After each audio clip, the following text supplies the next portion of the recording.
बिस्मिल्लाहिर्रहमानिर्रहीम। Welcome to the CSS club. मेरा नाम मोहम्मद अली रशीद है। होपफुली आप सब खैरियत से होंगे। आज हम जिस टॉपिक के बारे में बात करने जा रहे हैं ये बहुत इंपॉर्टेंट टॉपिक है, how to select your optional subjects. ये एक खासा मुश्किल सवाल है और एक कंफ्यूजिंग सा सवाल है। जब ऑप्शनल को सेलेक्ट करने की बारी आती है हर एस्पायरेंट के लिए, बहुत सारी क्यूरीज और कंफ्यूजन जो है वो ज़हन में घूम रही होती है कि कौन से सब्जेक्ट को जो है हम सेलेक्ट करें और कौन से सब्जेक्ट को जो है हम सेलेक्ट ना करें। तो मुझे 4 साल हो गए हैं सीएसएस के बारे में बताते हुए और मैं खुद भी 2 अटेम्प्ट्स दे चुका हूँ। तो अभी तक मेरे सामने जो है वो डिफरेंट 2 सिनेरियोज जो है वो मैंने ऑब्जर्व किए हैं। जो 2 सिनेरियोज आए हैं और उन 2 सिनेरियोज को लेकर 2 अप्रोचेस मैंने बनाई हैं जिनकी बेस के ऊपर मैं बताता हूँ वो एस्पायरेंट्स को, और उन्हीं मेथड को मैंने खुद भी फॉलो किया है और मुझे काफ़ी अच्छे रिजल्ट जो है वो देखने में मिले हैं, मेरी अपनी ज़ात की तरफ से भी और एस्पायरेंट्स की तरफ से भी। तो मेरी आप लोगों से रिक्वेस्ट है कि आप वीडियो को एंड तक लाजमी देखिएगा। आज की वीडियो थोड़ी सी लंबी जरूर होगी, लेकिन ये टॉपिक इस तरह का है कि इसको डिटेल में बताना जरूरी है। अगर इसको डिटेल में डिस्कस हमने ना किया तो आपके बहुत सारे जो क्वेश्चंस हैं वो अनआंसर्ड ही रह जाएंगे और आपको जो है वो उन क्वेश्चंस के आंसर्स नहीं मिलेंगे और आप फिर माइट बी पॉसिबल कि कोई गलत सब्जेक्ट आप ऑप्ट कर लें तो जिसकी वजह से आपके रिजल्ट के ऊपर जो है वो बुरा असर पड़े। तो चलते हैं जी वीडियो की तरफ। जो हमारा मेन टॉपिक है इसकी जैसा कि मैंने डिस्कस किया आपसे कि 2 डिफरेंट सिनेरियोज हैं जिसको मैंने कैटेगराइज किया है सिनेरियो 1 में। फिर इसके फर्दर इसके अंदर हम अप्रोच 1 को भी डिस्कस करेंगे। सिनेरियो 1 के अंदर क्या है जी, अगर तो आप हैं मेडिकल, इंजीनियरिंग, अकाउंटेंसी या साइंसेस से, तो आपकी अप्रोच जो है वो क्या होनी चाहिए, आप किस तरह से जो है सब्जेक्ट आप सेलेक्ट करेंगे। तो अप्रोच 1 के अंदर जो पहला सिलेबस है, पहला जो पॉइंट है ये है रीड योर सिलेबस, कि सिलेबस को आप रीड करें और सिलेबस को किन बेसिस पे आपने रीड करना है, वो आपने करना है एजुकेशनल बैकग्राउंड पे, आपकी इंटरेस्ट बेस पे और एक्सपीरियंस के ऊपर।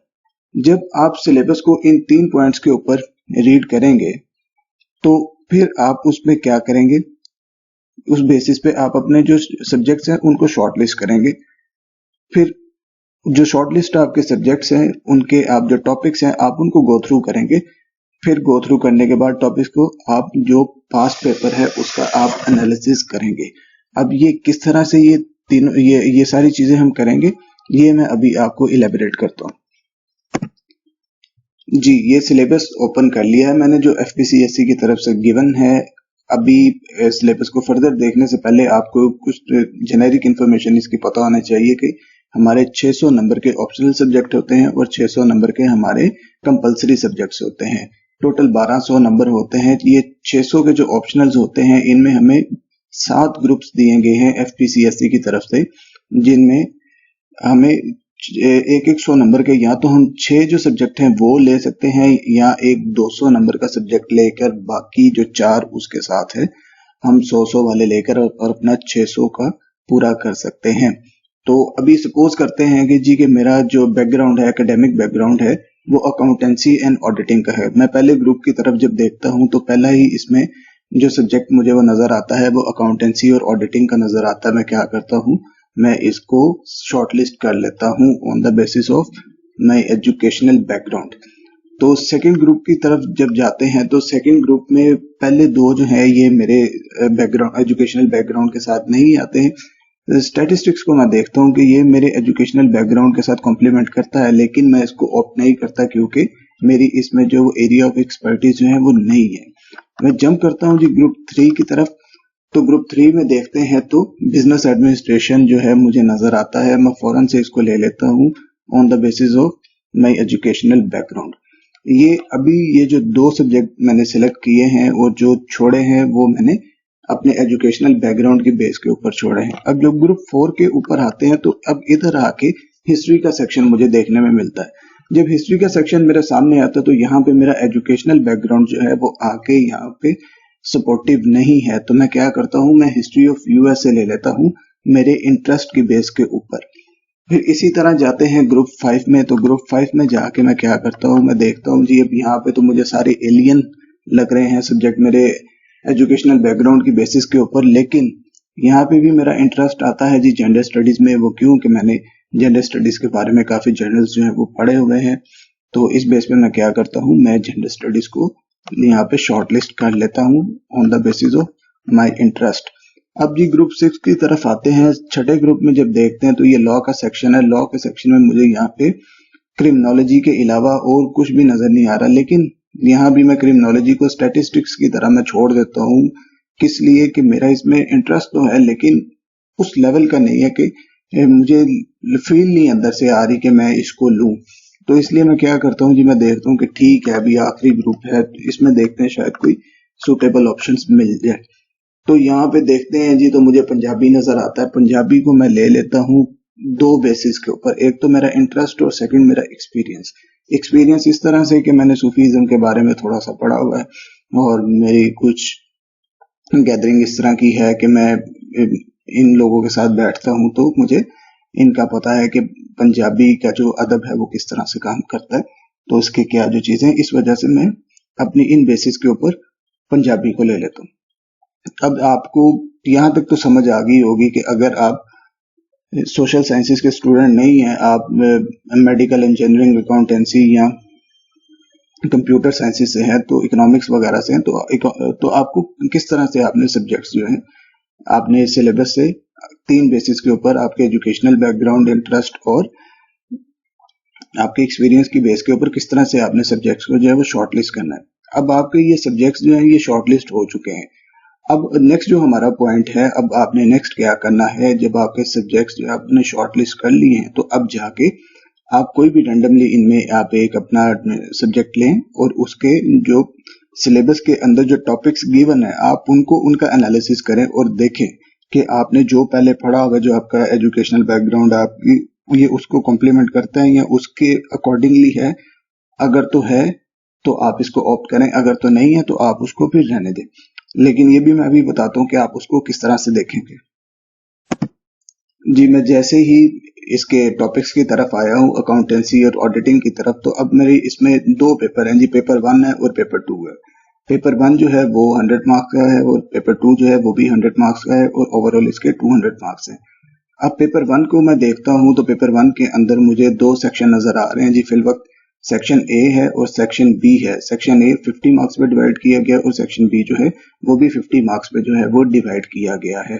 अब मैं इसका कुछ एनालिसिस मैं इस तरह से करूंगा कि मैं देखता हूँ, टैली करता हूँ कि मुझे इसमें मैंने कौन से टॉपिक्स जो है वो पहले पढ़े हुए हैं और कौन सी चीजें जो है मैंने अभी तैयार करनी है। तो इसमें जी मैं पहला पॉइंट देखता हूँ, fundamental accounting principle, concepts, assumptions and conventions.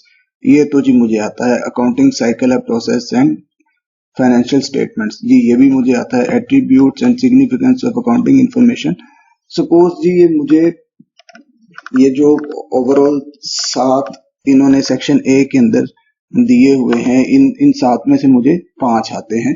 Section B को देखते हैं तो इसमें कॉस्ट एंड मैनेजेरियल अकाउंटिंग आ जाती है। इसमें मुझे देख लेते हैं जी, सेक्शन बी के अंदर मुझे इसमें भी मुझे आते हैं जी 1 2 3 4, इसमें से मुझे आते हैं जी, इसमें से मुझे 2 आते हैं। तो अब मैं इसका एनालिसिस इस तरह से करता हूँ कि ओवरऑल मुझे पेपर ए में मुझे जो आता है वो 60% मुझे सिलेबस आता है और 40% मैंने क्या करना है, 40% मैंने इसको तैयार करना है। पेपर ए को तो मैंने जी कर लिया इस तरह से गेज 60-40 के ऊपर। अब पेपर 2 को भी जो मैं सेम पैटर्न के ऊपर देखता हूँ और पेपर 2 को जब सेम पैटर्न पे देखता हूँ तो मुझे पता चलता है जी कि ये मेरा जो है ये 30-70 यानी कि 70% मैंने करना है और जो 30% है ये मुझे आता है। तो ये दोनों को मिला के जब मैं इसका पास्ट पेपर का एनालिसिस करता हूँ तो मैं देखता हूँ जी ये तो क्वेश्चंस जो है वो उस तरह के पूछे जा रहे हैं कि इतनी मेरी शायद यूनिवर्सिटी में उस तरह से मैं नहीं पढ़ सका। तो मुझे अब यहाँ पे आके मैंने ये चीज देखी है, जो रियल टाइम एग्जांपल आपको दे रहा हूँ। यहाँ पे मैं बहुत सारे जो एस्पायरेंट्स है जब उनको मैंने ये चीजें बताई तो जब वो यहाँ तक पहुंचे तो वो जब पास्ट पेपर के एनालिसिस के बाद आके जब वो यहाँ पे फंस गए कि सर हमें अब ये ऑप्ट नहीं करना चाहिए क्योंकि हमारी अंडरस्टैंडिंग उस तरह से डेवलप नहीं है और हमें लगता है कि हम इसमें इतना टाइम लगा कर भी हम इसमें उस तरह से शायद स्कोर ना कर पाए, तो अब हमें बताएं अब हम क्या करें। अब या तो हमें पॉलिटिकल साइंस की तरफ जाना चाहिए या आईआर की तरफ जाना चाहिए। लेकिन जब पॉलिटिकल साइंस और आईआर की तरफ आते हैं तो यहाँ पर आकर भी खासी कंफ्यूजन होती है क्योंकि एक मिथ है स्कोरिंग ट्रेंड का कि पॉलिटिकल साइंस जो है वो स्कोरिंग सब्जेक्ट है और आईआर जो है वो हर साल टारगेट होता है। इसके ऊपर मैं एक बहुत डिटेल वीडियो बना चुका हूँ, मैं उसका लिंक आपको डिस्क्रिप्शन में दे देता हूँ। आईआर वर्सेस पॉलिटिकल साइंस उसका मैंने जो है इसका टाइटल है, तो आप उसको देख लीजिएगा डिस्क्रिप्शन में जाके। तो आप ये सेम पैटर्न ही जो है वो आप उसमें फॉलो करेंगे। अब यहाँ पे आके आपका क्या आएगा, आपका इसमें एजुकेशनल बैकग्राउंड तो नहीं आएगा, लेकिन आपके इंटायरली इसमें जो चीजें आएंगी वो आपका इंटरेस्ट आएगा, और सेकेंडली आपका आएगा एक्सपीरियंस, और उसकी बेस पे आप क्या करेंगे फिर पॉलिटिकल साइंस या आईआर में से आप कोई भी सब्जेक्ट जो है वो आप ऑप्ट कर लेंगे। सिनेरियो 1 तो काफी डिटेल में मैंने समझा दिया आपको, वो होपफुली समझ आ गई होगी। अब सिनेरियो 2 की बात करते हैं। अगर तो आप स्टूडेंट हैं सोशल साइंसेज के, जिसमें journalism, political science, international relations, humanities है, लिंग्विस्टिक्स और लॉ है, अगर तो आप इनमें से किसी भी फील्ड में आपने जो है वो आपका एजुकेशनल बैकग्राउंड है, तो आपको खासी आसानी होती है सब्जेक्ट्स को ऑप्ट करने में। अब मेरा इसमें जो बैकग्राउंड है एजुकेशनल, मेरा बैकग्राउंड है वो जर्नलिज्म एंड मैस कम्युनिकेशन का है, तो मुझे खासी आसानी हुई थी इस सब्जेक्ट्स को जो है वो सिलेक्ट करने में, एज कम्पेयर टू जो हमारे मेडिकल वगैरह या दूसरी फील्ड से जो हमारे जो हम एस्पायरेंट्स होते हैं। तो इसकी जो सेकंड अप्रोच है ये तकरीबन मिलती जुलती है, लेकिन कुछ चीजें जो हैं वो इसमें स्किप की गई है। पहली चीज इसमें यही है कि अपना जो सिलेबस है उसको रीड करें on the basis of educational background, interest, experience. फिर आप क्या करें जी, अपने सब्जेक्ट्स को जो है वो शॉर्टलिस्ट करें। अभी मैं इसमें बताता हूँ, जब ये शॉर्टलिस्ट में हम आते हैं, सब्जेक्ट्स को शॉर्टलिस्ट करने में जब आते हैं सिलेबस को जब हम रीड करते हैं अपने ये बेसिस के ऊपर, एजुकेशनल बैकग्राउंड, इंटरेस्ट और एक्सपीरियंस की बेस के ऊपर, तो जो हम सोशल साइंसेज के स्टूडेंट्स होते हैं उनको किस तरह से खासी आसानी होती है, वो किन बेसिस के ऊपर होती है, एजुकेशनल बैकग्राउंड इसमें हमें किस तरह से सपोर्ट करता है, वो अभी जब हम सिलेबस को रीड करेंगे तो आपको वो जो अगर आपके जहन में कोई सवालात होंगे वो इंशाल्लाह काफी हद तक जो है वो कवर अप हो जाएंगे। जी, सिलेबस को ओपन कर लिया है। जब सिलेबस को ओपन किया तो जी मेरे सामने वही 7 ग्रुप हैं।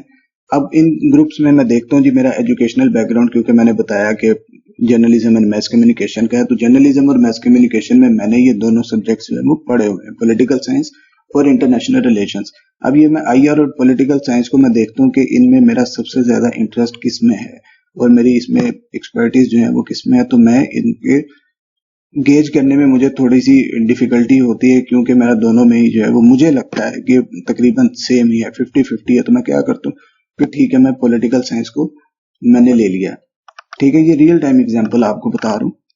फिर मैं सेकंड ग्रुप में आता हूँ, तो सेकंड ग्रुप में ये मेरे एजुकेशनल बैकग्राउंड के साथ, इंटरेस्ट और एक्सपीरियंस के साथ इनमें से कोई सब्जेक्ट नहीं जाता।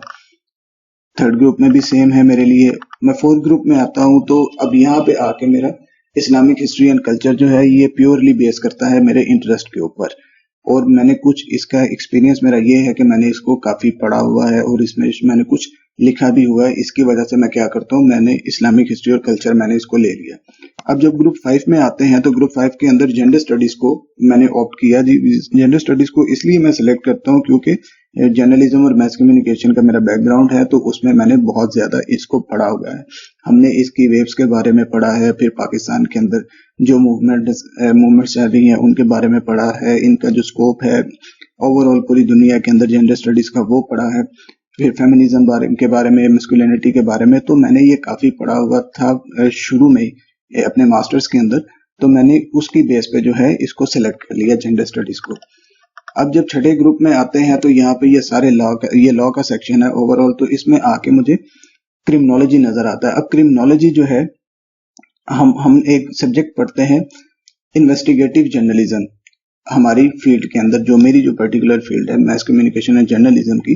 तो जब इन्वेस्टिगेटिव जर्नलिज्म पढ़ते हैं तो उसके अंदर हमें क्रिमिनोलॉजी को जो है वो इन डेप्थ पढ़ाया जाता है कि किस तरह से आपने इन्वेस्टिगेटिव जर्नलिज्म आपने पढ़ना है। जब ये हम पढ़ते हैं तो इसके अंदर जब ये सारी चीजें पढ़ते हैं, इन डेप्थ एनालिसिस हम करते हैं, तो फिर हमें इसमें जर्नल्स भी लिखने पड़ते हैं, आर्टिकल्स भी लिखने पड़ते हैं, एडिटोरियल्स लिखने पड़ते हैं, रिसर्च पेपर लिखने पड़ते हैं। फिर हम लोग क्या करते हैं, फिर उसके डाटा कलेक्शन के लिए पुलिस स्टेशन में जाना पड़ता है, फिर जो हमारे जो ऑफेंडर्स होते हैं उनसे मिलना पड़ता है, फिर हम लोग जो हमारे लॉयर्स हैं हम उनसे मिलते हैं, तो कोर्ट्स में हम लोग जो है वो टाइम स्पेंड करते हैं। तो मेरा खासा इसमें एक एक्सपीरियंस था इंटरेस्ट के साथ और एजुकेशनल बैकग्राउंड, ये तीनों चीजें मेरी इसमें जा रही थी। तो मैंने क्या किया जी, मैंने क्रिमिनोलॉजी को ले लिया। अब मैं जैसे ही आखिरी ग्रुप की तरफ आया हूं, तो मैंने आखिरी ग्रुप की तरफ आके देखा जो पहला जो सब्जेक्ट है वो ही मेरा जर्नलिज्म एंड मैस कम्युनिकेशन का है, जो मेरी डिग्री के साथ है। तो मैं तो कोई टाइम इसमें वेस्ट नहीं करूंगा। ऑल्दो मुझे इसमें psychology, geography, sociology, Punjabi, Persian और अरेबिक ये मुझे आते हैं सब्जेक्ट, क्योंकि मेरा सोशल साइंसेज का बैकग्राउंड है। तो मैंने इन सारे सब्जेक्ट्स को पढ़ा भी हुआ है और पढ़ाया भी हुआ है। तो मैं, लेकिन मेरी जो ग्रिप है, एरिया ऑफ एक्सपर्टीज है और जो मेरी स्ट्रेंथ है वो जर्नलिज्म और मैस कम्युनिकेशन है। इसको मैंने ऑप्ट किया और मैंने इसमें 80 प्लस जो है फर्स्ट अटेम्प्ट में मैंने इसमें स्कोर किया। तो अपनी स्ट्रेंथ जो है उसको कभी भी अंडरमाइन ना करें। तो इस तरह से जब मैंने अपने ये इन 3 बेसिस के ऊपर, एजुकेशनल बैकग्राउंड, इंटरेस्ट और एक्सपीरियंस की बेस पे मैंने अपने इन सब्जेक्ट्स को शॉर्टलिस्ट कर लिया, तो फिर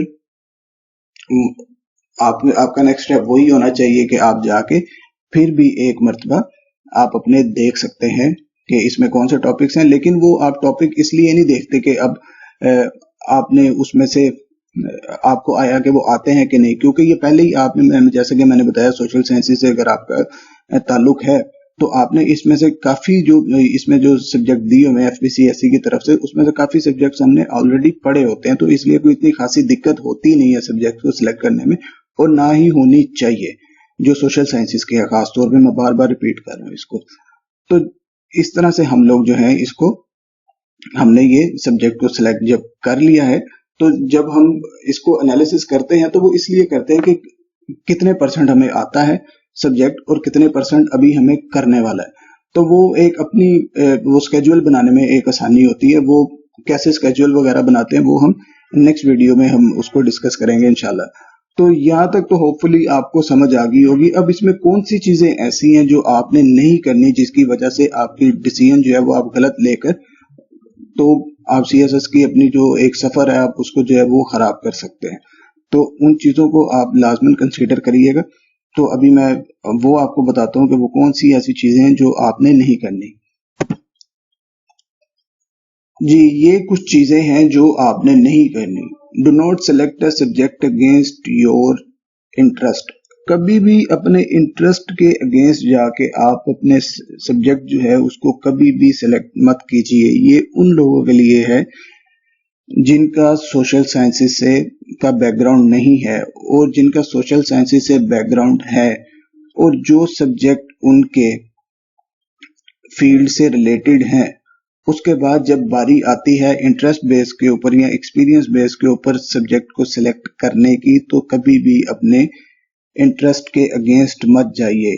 क्योंकि जब भी आप अपने इंटरेस्ट के अगेंस्ट जाएंगे आप उसमें अच्छे तरीके से दिल लगा के तैयारी नहीं कर पाएंगे, जिसकी वजह से आपका उसमें स्कोर जो है वो नहीं आएगा।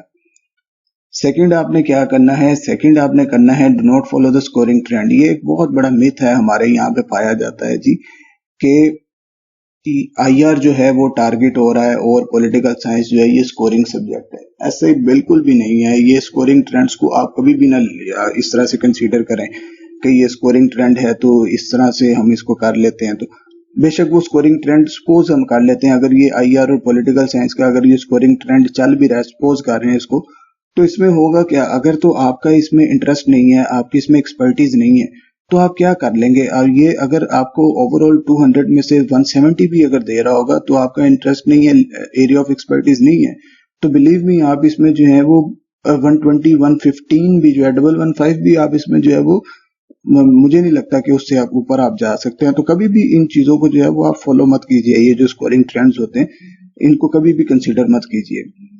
थर्डली आपने क्या करना है जी, do not follow the traditional combinations. ये एक और बड़ी हमारी यहाँ पे अजीब सी एक चीज चलती है जी, ट्रेडिशनल कॉम्बिनेशन। आईआर के साथ आप क्या कर लें जी, इंटरनेशनल लॉ ले लें और उसके साथ जो है आप हिस्ट्री ऑफ यूएसए ले लेंगे जी, तीनों कॉम्प्लीमेंट करते हैं जी। अगर ये कॉम्प्लीमेंट करते हैं ठीक है, करते हैं, लेकिन फिर बात वहीं पे आ जाती है कि अगर आपका इंटरेस्ट ही उसमें डेवलप नहीं हो पा रहा तो आप उस कॉम्बिनेशन को क्या कर लेंगे। वो आपके लिए तो वबाले जान बन जाएगा एक टाइम पे आके। तो आपको तो वैसे लगेगा कि वो ओवरलैप करने लग गए, और जब ओवरलैपिंग आपको आपके जहन में ये चीज बैठ गई है कि ये तो जी ओवरलैप कर रहा है, तो फिर आपका इंटरेस्ट उसमें जब ऑटोमेटिकली आप लूज करना शुरू कर देंगे। और जैसे ही आप उसमें अपना इंटरेस्ट जो है वो लूज करना शुरू करेंगे तो आप गेम से आउट हो जाएंगे। तो कभी भी जो है ये ट्रेडिशनल कॉम्बिनेशंस की तरफ ना जाएं। जब इसके साथ ये जाता है आईआर के साथ, जैसे मैंने बताया इंटरनेशनल लॉ और हिस्ट्री ऑफ यूएसए को, उसी तरह पॉलिटिकल साइंस के अंदर लोग उसको कहते हैं जी आप उसके साथ रख लें, इसको फिलोसफी को आप ले लें। तो जो फिलोसफी है वो उनकी थ्योरीज जो है वो सेम है जी, ठीक है सेम है, लेकिन उनको जो फिलोसफीज वो सारा कुछ सेम है फिलोसफी के अंदर, लेकिन क्या है जी उनकी तरीका कार है वो डिफरेंट है, वो आपको ओवरलैप भी कर जाएगा। तो इसलिए आप क्या करें, ये ट्रेडिशनल कॉम्बिनेशंस में आप मत फंसाएं। सिर्फ जो आपको चीजें बताइए आपके, एक तो पहला एजुकेशनल बैकग्राउंड उसको आप कंसीडर करें, सेकेंडली आपके इंटरेस्ट को, थर्ड आपका जो है वो आपका जो मेन फोकस होना चाहिए वो आपका एक्सपीरियंस, ये आपके तीन चीजों पे आपकी जो ये प्रियोरिटी होनी चाहिए, इनको प्रियोरिटाइज करें आप। और last but not the least आपका जी क्या होना चाहिए, डू नॉट बी इन हरी, जल्दी में आके कभी भी सब्जेक्ट जो है वो सिलेक्ट मत करें कि जी मुझे बहुत जल्दी है। होता क्या है, हम लोग कंफ्यूज होकर जल्दबाज हो जाते हैं। जब जल्दबाज होते हैं तो फिर हम गलत डिसीजन ले लेते हैं, वो फिर गलत डिसीजन क्या होते हैं जी हमारे फेलियर बन के हमारे सामने आ जाता है। तो फिर हम परेशान हो जाते हैं कि नहीं यार मैंने ये गलती कर ली, मैंने ये ले लिया, लेकिन वो होता ये है कि हम उसको समझ नहीं पा रहे होते हैं कि ये हमारी अपनी ही गलती है, हमने ही ये जल्दबाजी में जो है वो फैसला किया है। तो आप कभी भी जल्दबाजी का शिकार मत हो, आप अपना टाइम लें सब्जेक्ट को सिलेक्ट करते वक्त, क्योंकि अभी अगर आप टाइम ले लेंगे तो आगे की जो आपकी जो प्रिपरेशन का टाइम है वो आपका बच जाएगा। ये नहीं होगा कि आप 1 महीना लगा लेंगे तो आपको वो सब्जेक्ट की समझ नहीं आएगी, तो फिर आप जो है वो सब्जेक्ट जो है वो चेंज करने की तरफ जाएंगे। तो फिर इससे क्या होगा, आपका जो ज़हन है वो खराब होगा, तो आप इंटरेस्ट उसमें लूज करना शुरू कर देंगे, तो आप ठीक से उसको प्रिपेयर जो है वो नहीं कर पाएंगे। मुझे उम्मीद है आपको काफी समझ आ गई होगी। अगर कुछ क्वेश्चंस रह गए होंगे वो आप मुझसे जरूर पूछिएगा, आप मुझे कमेंट्स कर लीजिएगा, हमारे ग्रुप के ऊपर आके आप वहां पे पूछ लीजिएगा, या मेरी प्रोफाइल पे आके आप मुझे डायरेक्ट इनबॉक्स मुझे करके आप मेरे से वो पूछ लीजिएगा। तो मैं इंशाल्लाह कोशिश करूंगा आपको सारा बताऊं। और इस वीडियो को अगर आपको अच्छी लगी है तो इसको आगे लाजमन शेयर करें, अपने जो आपके दोस्त हैं, आपके जो अहबाब हैं, जानने वाले हैं, आप उनके साथ शेयर करें। आपके जो सराउंडिंग्स में कॉन्टेक्ट में है, अगर कोई CSS PMS करना चाह रहा है तो आप ये उनके साथ शेयर करें ताकि उनके ये जो कंफ्यूजन्स हैं वो क्लियर हो सके।